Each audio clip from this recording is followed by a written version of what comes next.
kapisan. Para mga hari sa palaso, habang siwalay nagugutom nilang unang dilim sa kanto. Kayo'y tunay na salot, magnanakaw, mapagsamantala, magnanakaw sa kongreso, sa proyekto, sa bawat firma. Huwag kayong kampanya sa inyong karangyaan. Pag-Pilipinas ay taas na oo, may tagumpay. Mangyayari darating, di mo kayang takasan. Lugod pangis ng bayan, ito'y inyong bayaran. Mga kasinungalingan mo'y isa-isang babalikan. Sa dulo ng kwento lalabas din ang katotohanan.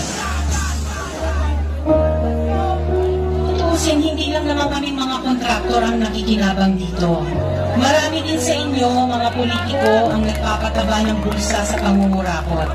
Kawawa po talaga ang mga mamamayang Pilipino kasi ninanakaw lang natin ang kaban ng bayan. Sabang umaahon tayo ba o sila? Mga ngiti nila abang nakatubo ka ba sa labang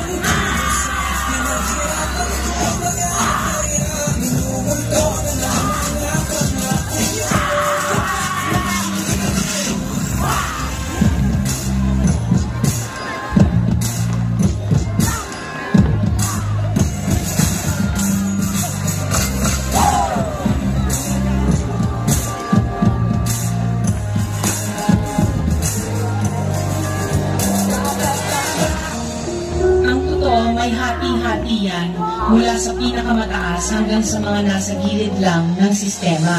Sa patuloy na pagdinig sa Senado, at di kumano, kinurakot na proyekto ng gobyerno. 491 projects. Dapat ka lang na kinakama, di namin ginagawa, paulit-ulit na lang na ito ang bagong simula. Simula na simula, bakit walang natatapos sa kasapat? Lagi tutog na swelas ng sapatos. Ilang beses na ako, ilang beses na ako. Pag namin sumukan at tulong na lang kumako, bumakakis. Pinagkamatay na namin masapatayan.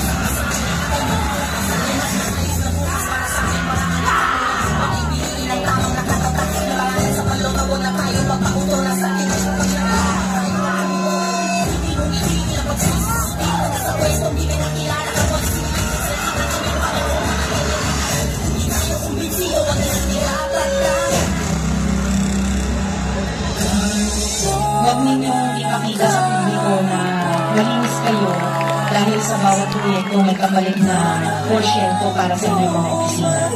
Tingnan ninyo rin ang mga pangalan na nakaupo ngayon at lalo na sa mismong mga nagpapalakad ng gobyerno.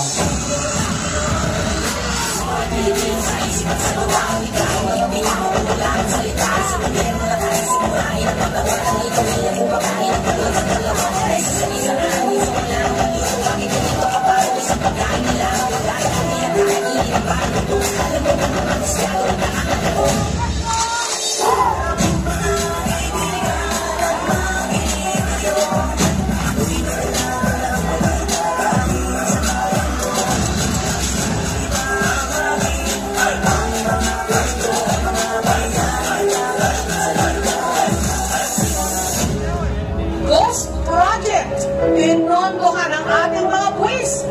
Hindi mahirap ang Pilipinas. Korupsyon ang nagpahirap sa Pilipinas.